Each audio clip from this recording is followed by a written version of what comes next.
Happy Debate Wednesdays. At least it is Wednesday in the time of this recording. It truly is the gift that keeps giving.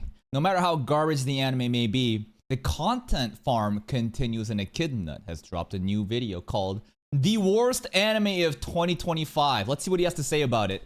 Do you ever wish you were blind? If not, then you probably haven't seen the beginning after the end yet.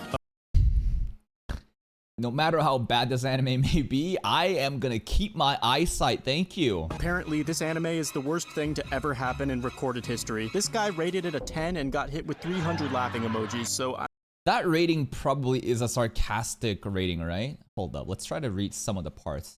First off, the elephant in the room. Yes, the animation is not even close to being blah blah blah, relies on the viewer's imaginations to fill in the gaps in it. Okay, this is hilarious. It relies on a lot on the viewer's imaginations to fill in the gaps in animation. What do you think an anime is supposed to be? Law, legal? That's what a manga is. That's what a fucking web novel, bro. Written forms of media where there is no movement is where you use your imaginations to fill in the gaps. What the fuck kind of argument is fill in the gaps in animation, motherfucker? We watching animation right now. What are we talking about? All right, let's see some other ones. It's in Dragon Ball, One Piece, Naruto, Bleach, and if you look for specific areas where Sakuga, you won't notice. So basically the argument is there's a lot of also, you know, garbage moments in these battle shonen animes, which probably is true, right? You won't notice, but it's not the fact that does these garbage moments exist in this anime, but more of how often does it happen? I fucking hate this intellectual dishonesty that people use to argue for their argument. And what I'm trying to say is, it's like, oh, this person is a serial killer. All this person does is go on mass killings. And then another person will be like, well, to be fair, human beings, not even serial killers, still kill. So therefore it's fine. What is that logic? People try to like persuade in their own argument by saying it exists in some other things, therefore it's okay. When you have to realize, listen, there's like 99 frequent moments of this bad things happening, and you're focusing on one thing that happened here, and you're trying to equate the two as the same equivalent. What a bullshit logic. Like, I hate it when people use that. Anyways, what is this? Also, there's a couple of moments Sakuga here and there. There is no Sakuga moments in Debate. What are you talking about? What is a Sakuga moment in Debate? The punch that happened from Arthur to that racist elf kid? What about, what's his name? The training session, most recent episode, not this week's one, but last week's. The training session with Grandpa, Arthur, and Tessia. Tessia and Arthur were moving around a lot, but like those are not Sakuga moments. We call it Sakuga moments ironically because how bad everything else is. Art style, also I've seen many people say art style of the manhwa is much better. It's an interesting case for the art style of the anime because the manhwa in its early phases, similar to Tower of God, it was pretty garbage art, and then as the show evolved, it got better and better. So the anime does look better than the art than the manhwa for some cases because of the proportions of the faces, the symmetry, and different perspective angles, right? I put them aside, looks better. Oh, we also kind of have cool light effects from. Okay, shut the fuck up. Cool light effects, bro. This is the problem, bro.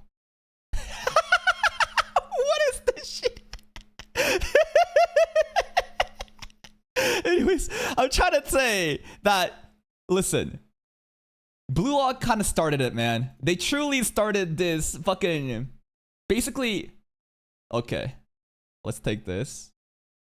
And this is the Blue Lock anime, ready? This is the Blue Lock anime, ready? Oh!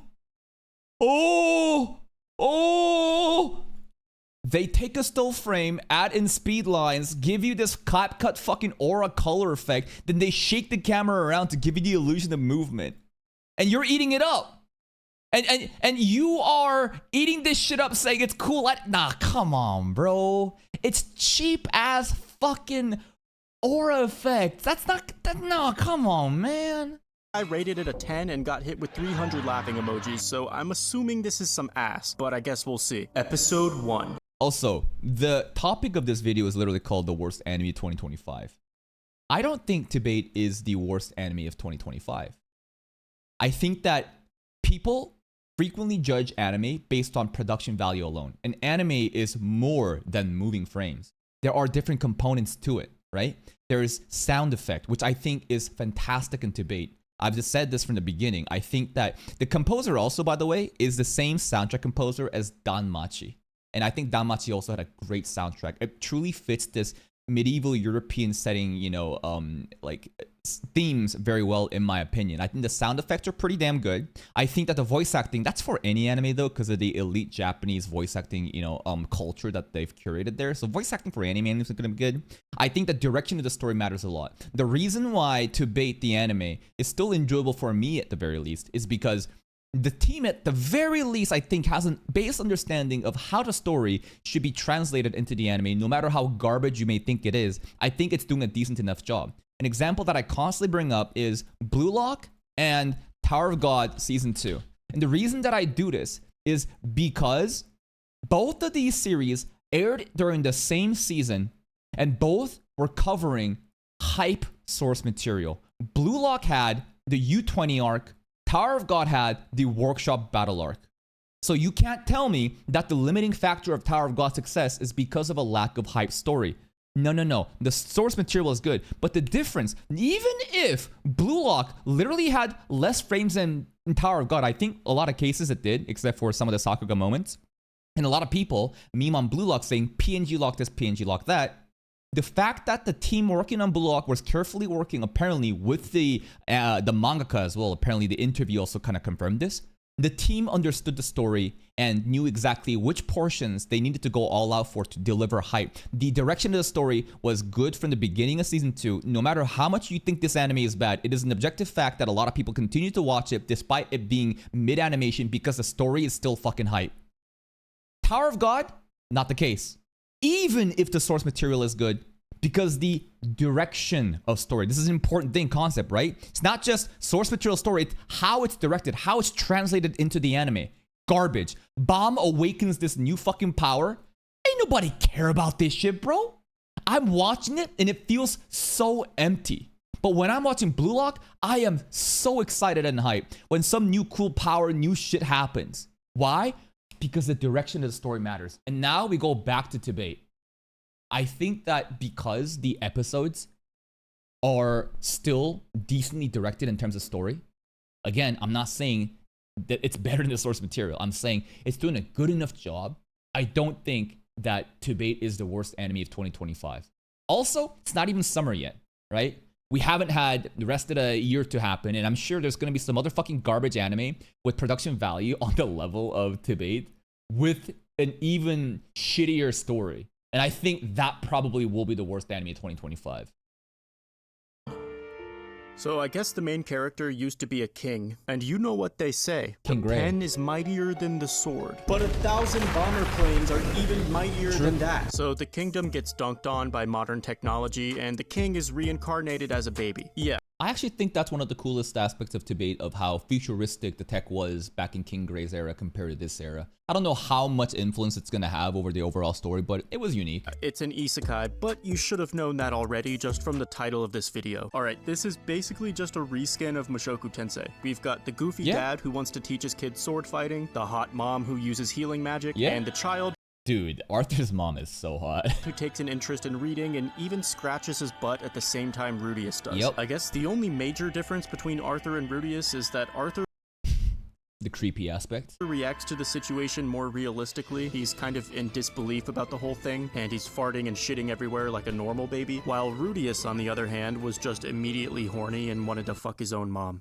Well, that's because Arthur is not a loser that was just the neat and also jacked off to lolicon stuff, which also in the draft material was a recording of his 10-year-old nephew in the bath. Anyways, what I'm trying to get at is two fundamentally different characters in the starting point. That's why Arthur is like this mature, quote-unquote mature person that doesn't do the creepy shit, while Rudy, obviously he does, because that's the whole point of the story. Mushoku Tensei is trying to give you the perspective of this fat, degenerate loser who gets a second chance and tries to learn some fucking lessons from it. Anyway, Arthur tries using magic and ends up damaging the house because guess what? He's a child prodigy and now his parents want to get him a tutor. All of that happened to Rudius as Roxy. well, by the way. So aside from being a one-for-one copy of Mushoku Tensei, the first episode wasn't bad. I was expecting this to be a lot worse, but so far I'd probably First episode wasn't bad. It's like a 6.5, right? it was. I like the premise, but like there wasn't. It was okay. Yeah, I mean, hey, 5.2. You know what? I'd be down with the 5.2 score too. Like again. This anime is garbage, but I like the story, therefore I rate it higher than I probably should. So far, I'd probably give it like a 6 or a 7. Nothing special, but it seems fine so far. Maybe episode 2's where it starts to get bad. Sure. Okay, so the main character used to be a brutal king. He just made a guy watch while he cut the throats of his wife and child, and then he made the guy tell him thank you. That was fucking crazy, and I'm a lot more invested now. I hope And that was apparently an anime-only thing. I don't know how true this is, but a lot of the King Grey... Whoa. Excuse me, sorry. Apparently, a lot of the King Grey perspectives are like anime-only things to flesh out what kind of character he was so that he can kind of like learn lessons. And one of the most important lessons being like the love of family and how it's like, I can trust people. It's going to be okay, right? Stuff like that, which I think actually is nice that the anime decided to go the extra distance and try to flesh out King Grey's character a little bit more, right? These things I think are positives in my opinion for an anime only. the rest of the episode is just like this. And he's pooping again. Alright, finally Arthur's going on a journey now. Regarding the pooping shit, it's funny because King Grey's monologue, it's such a deep voice acting through like a mature grown-ass adult, but he's like, I have poopied myself. I actually thought it was pretty funny. We just met a bunch of new characters. Some of them look interesting. I already know which one I would smash. And okay, maybe this didn't need to be CGI, but not a big deal. ReZero has CGI. The funniest thing about the use of CG in debate is the fact that Studio 8-Cat the Studio 8-Cat is the studio that is quote-unquote animating debate, but they are a 3D CGI workshop, meaning all the 2D stuff is outsourced to random offshore studios in China. I think this has been fact-checked, right? So when I look at these garbage CG models, whether it be this mount or the forest hounds or even Sylvia's mewing face, it's funny to me because there's no reason to show it, but they did. Because that tells me that Studio 8-Cat is proud of their 3D models and they want to show it. Just like that concept is funny to me. It's like, damn, bro. You really including these fucking forest wolves that look like demented, but you're intentionally showing it in there multiple times, putting focus on them because you want to show off your work because you got nothing else. And the more I thought about this concept, the more I realized like this shit's actually kind of funny. Like you really are proud of this, huh? GI2. Oh shit, these guys. Here we go, boys. Our first fight scene. This is gonna be insane. Oh, she's about to do something crazy. And PowerPoint. It's just a slideshow. Cut. Well, that was just for the wolves. I bet they're saving the animation budget for a real fight scene like this one. Oh, cut. They're probably saving it for the next one. What do you mean? There is animation happening. Don't you see? What do you look at this? Fight right? scene like this one. This guy's moving. Nope. This guy's moving. They're not moving. Again, this is the equivalent of having a fucking cutout here and just fucking dragging it around. Nothing's actually moving. You're sliding shit around in MS Paint. Nope. They're probably saving it for the next one. Look at them go. That Super Mario Kart soundtrack, I think. Next one. Look at yeah, them go. right? That was so wonky. Riding in a carriage, but they won't show us the carriage. Smart. Very smart, right? Audiovisual cues to give the idea that, we're riding a carriage, but they don't want to show the carriage because, it's got to move. They do not want to show us this carriage, guys. They will show everything but the carriage. Yeah. Oh, look, there it is. Just for a bit. All right, be honest. It's clever, right? It's clever, but it's garbage. What has more frames? This entire fight or the scene from Mushoku Tensei where Rudius was jacking off? Oh, Jesus.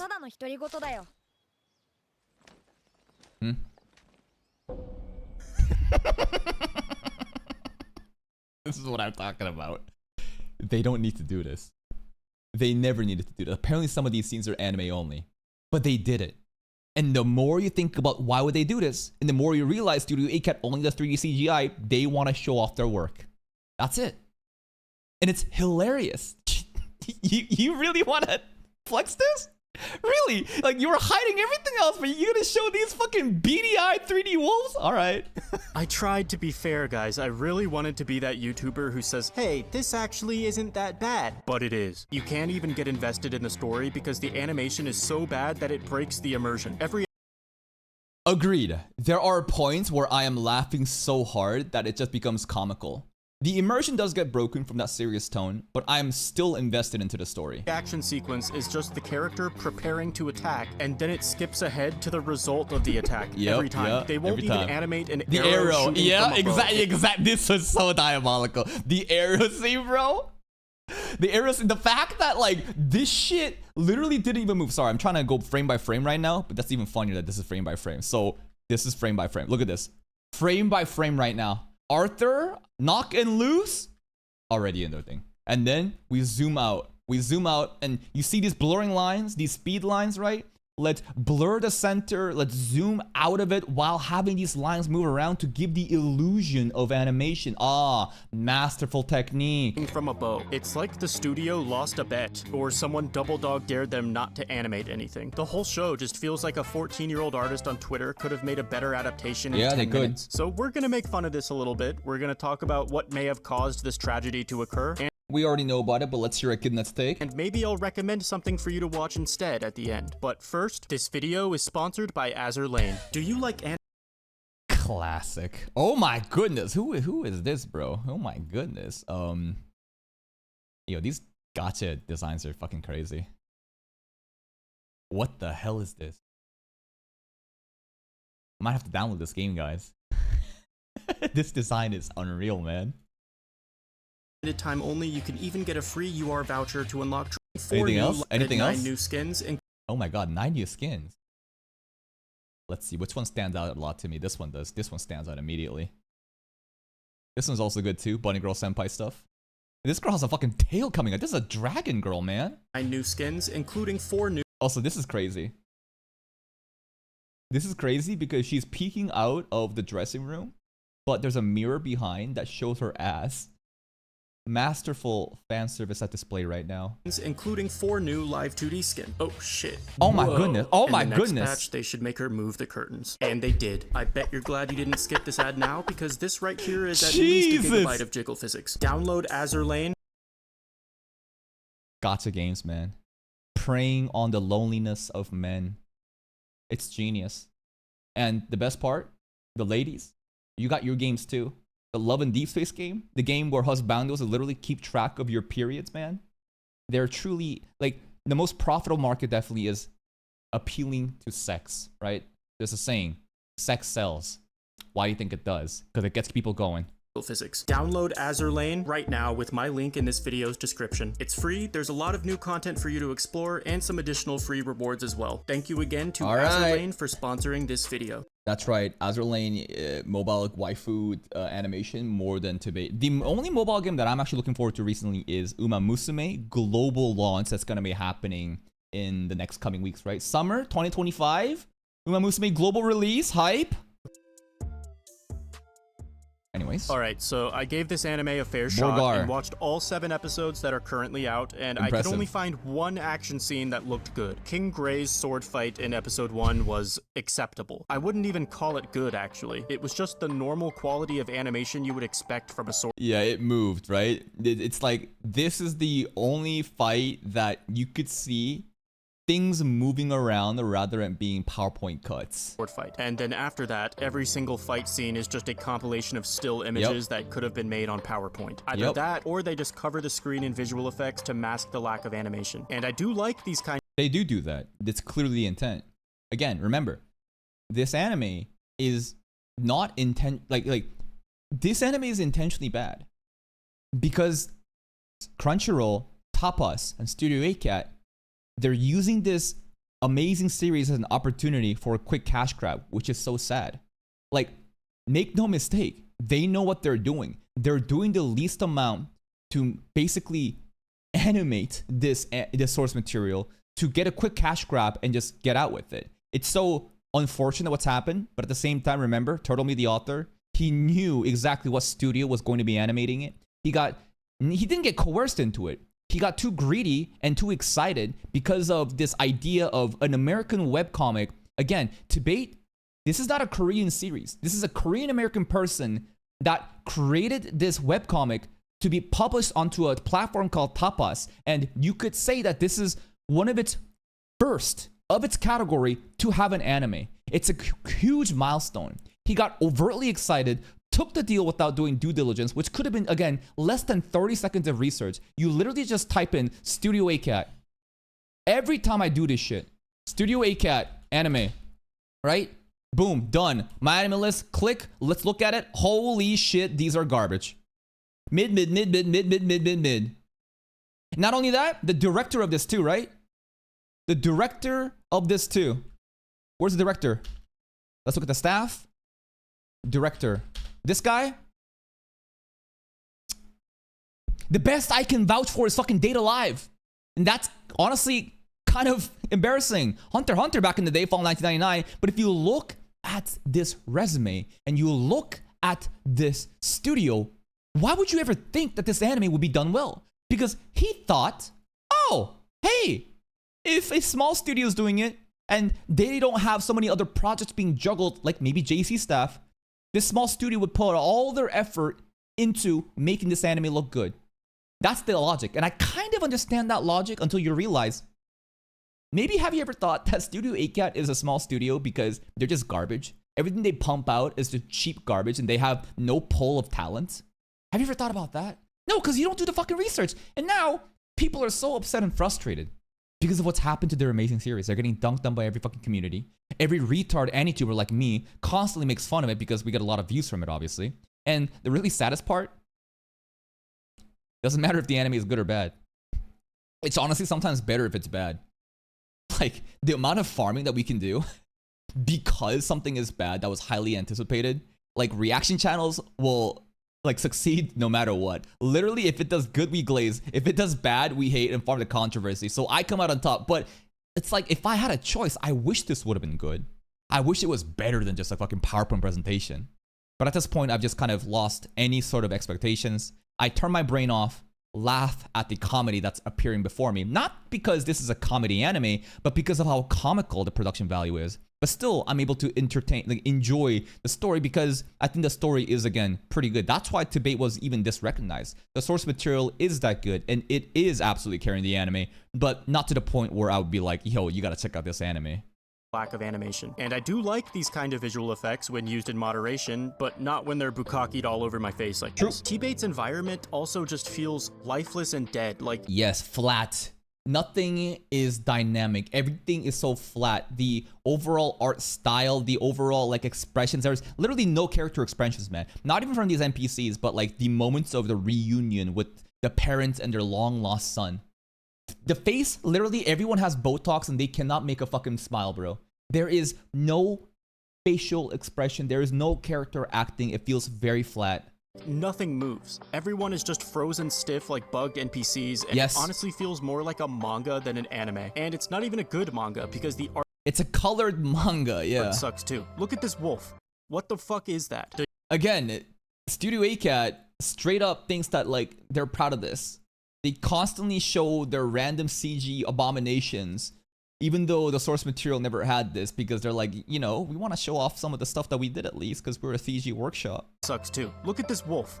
What the fuck is that? The use of CGI is pretty weird and disruptive as well. Normally, CGI is used for large monsters that are difficult to draw in motion, but this anime uses it for still images because they're actually just too lazy to draw shit. And look at this character. It's not that they're too lazy. No. It is too lazy to draw shit. But the company, again, Studio ACAT, is a 3D CG workshop, and other non-CG stuff is outsourced to Chinese studios. Character's mouth. I don't think I've ever seen this before. Like in all the history of bad adaptations. That's right. We talked about this in the Chibi video, right? Look at Tessier's mouth moving.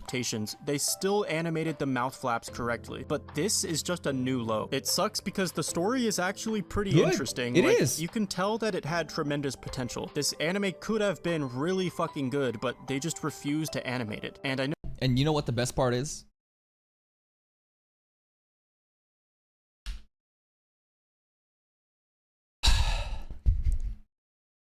Over in Japan, TVE ranks number 6 on Netflix, number 2 on Unext, number 2 on D-Anime in the latest weekly rankings, and it's also number 9 on Prime Video in Japan. And this is why they're getting away with it. You think these studios give a fuck about what the international audience like we have to say about their anime?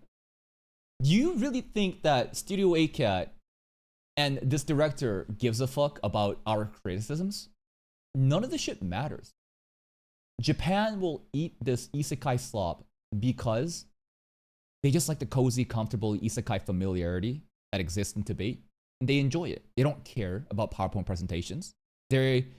Apparently somebody I think went on different Japanese forums and kind of told me what the overall feedback was, and I'm not saying that this is the truth. It's just a random comment from my community over on Discord. But apparently, basically the public opinion about TVE, checking Japanese forums, is there's a bunch of Korean racism that happens because Japan, Korea, China, there's a lot of history. They don't really like each other, right? There's a lot of like, nationalistic pride there, and TVE, Korean American guy. Anyway, there's that. They enjoy the story and they kind of laugh at the production value. That's pretty much it.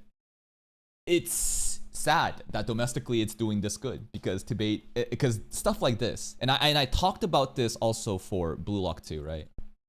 Blue Lock season 2, right?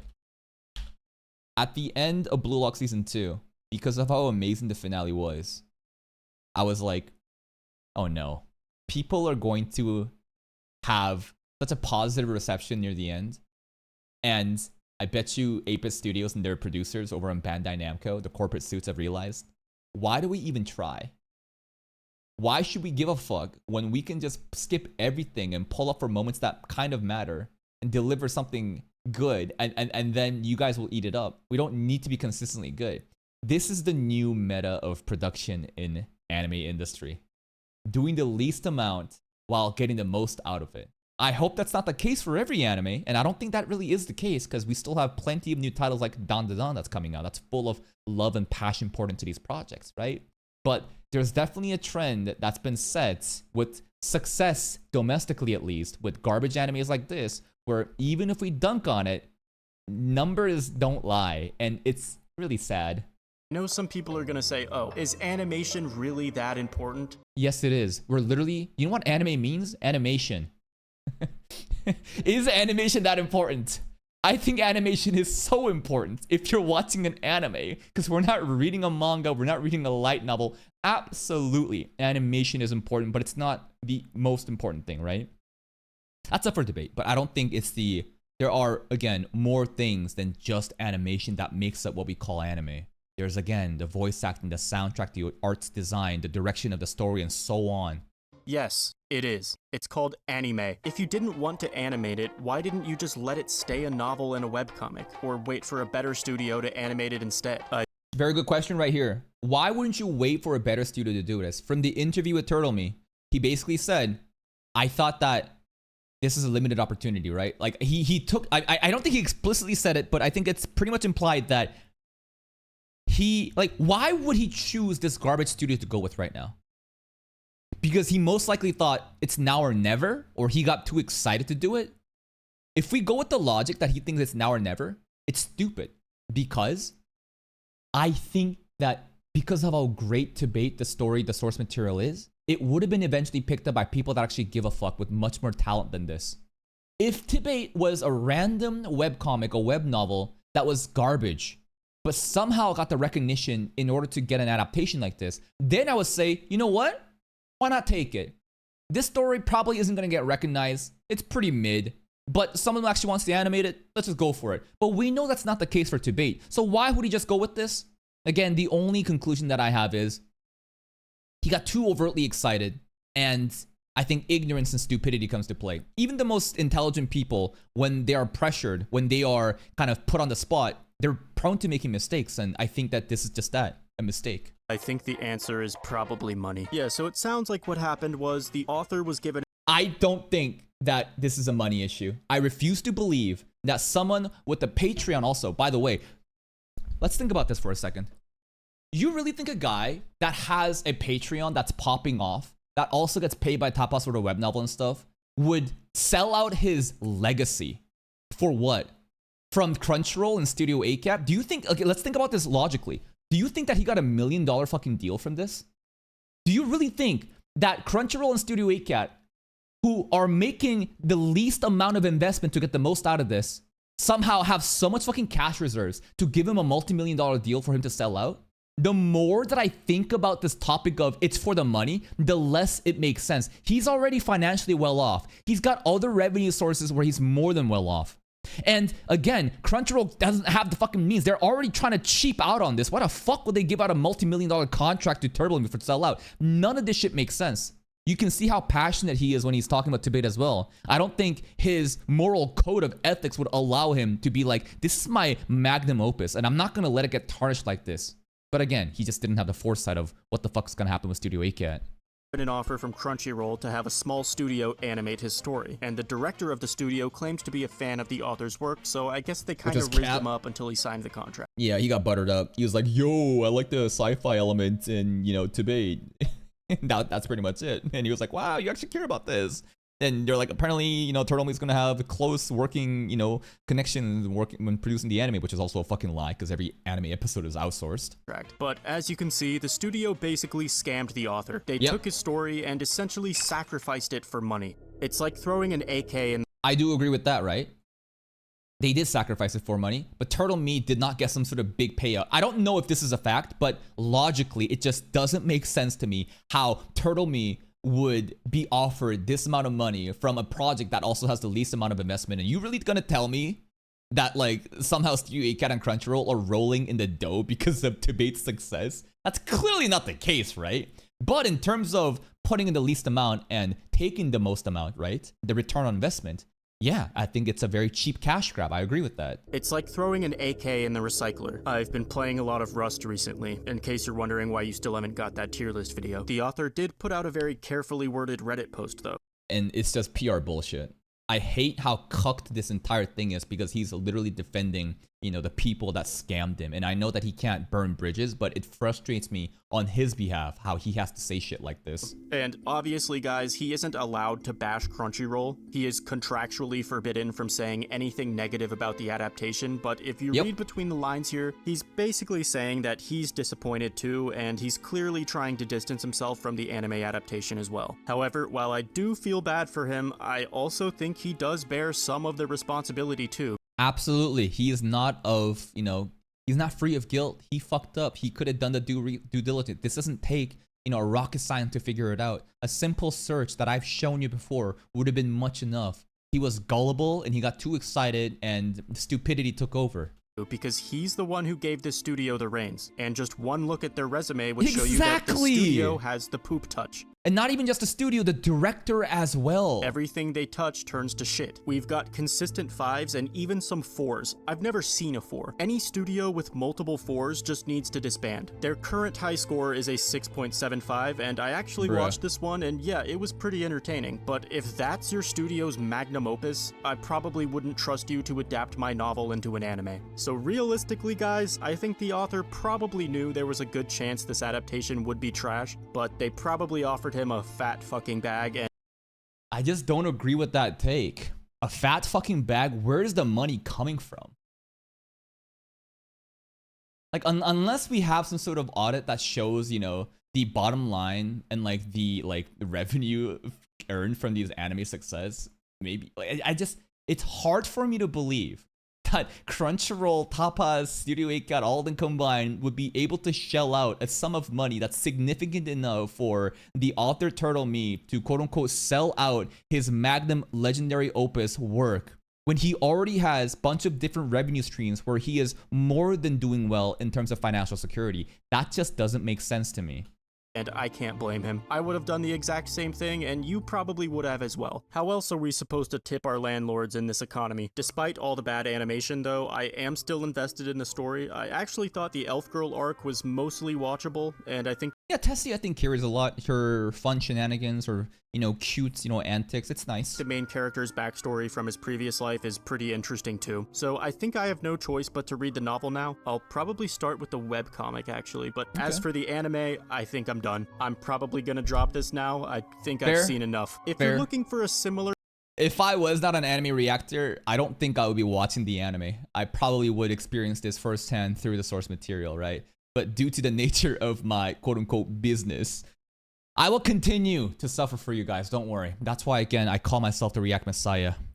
Jesus died for your sins, and I too will continue to suffer for your sins and watch this garbage so that you don't have to watch it yourself and you can watch my reactions and be like, oh, so this is what happened, and have some couple laughs. anime to watch, obviously Mushoku Tensei is the best option unless the creepy stuff is too much for you. Otherwise, you might like the Faraway Paladin instead. Oh, what is this? Faraway Paladin. I've never heard of this one. And of course, as always, motherfucking ReZero, but Yep. you've probably seen that already. Anyway, thank you guys for watching. That's pretty much it. There's only one big thing that I disagree with Echidna, which I think is disrespectful to the author, and it's the notion that he sold out.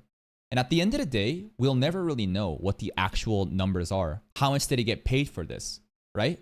So again, I'm not coming in saying, I'm not fact checking Echidna. I'm just saying, from my observation and my research, the logical conclusion that I have is Turtle Me is doing perfectly fine with finances, judging by his Patreon and other sources of revenue.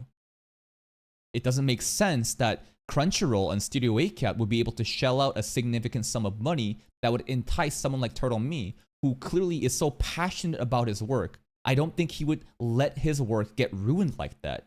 The more I think about it, the more I realize it's as simple as ignorance and stupidity. He got too excited because this is a milestone for an American webcomic published in Tapas to get an animation. It's a huge milestone. He, for whatever reason, thought that this is the only opportunity because it's now or never, which I just don't think is the case. I think that a work like Debate would have plenty more opportunities in the future. But if his work was some of these series, then yeah, maybe you should take it. I think he was gullible. He got buttered up by what the execs were saying. He made a mistake, and that's it. I don't think it's a money situation. Let's check out some of the comments. The end before the beginning, yeah, that's been the meme that we've been, parroting the entire time. PowerPoint after the end, true. Apparently the monologue had him talking, moving, screaming, gossiping, but it was a skip. I'm still disappointed to this day that the same studio did Battle in 5 Seconds after meeting Dirty like that. They ruined Peak Fiction. They did. The anime got the Sweet Day treatment from Oshinoko. True, Oshinoko literally had an arc that deals with it, man. We really thought we was getting Mushoku Tensei 2.0. Yeah, we did. We straight up did. And the saddest part is this manhwa is actually peak and better in Solo Leveling. Rent free, brother. Oh, man. These retards just can't stop talking and thinking about Solo Leveling success. You will always have, no, this Solo Leveling is worse than this.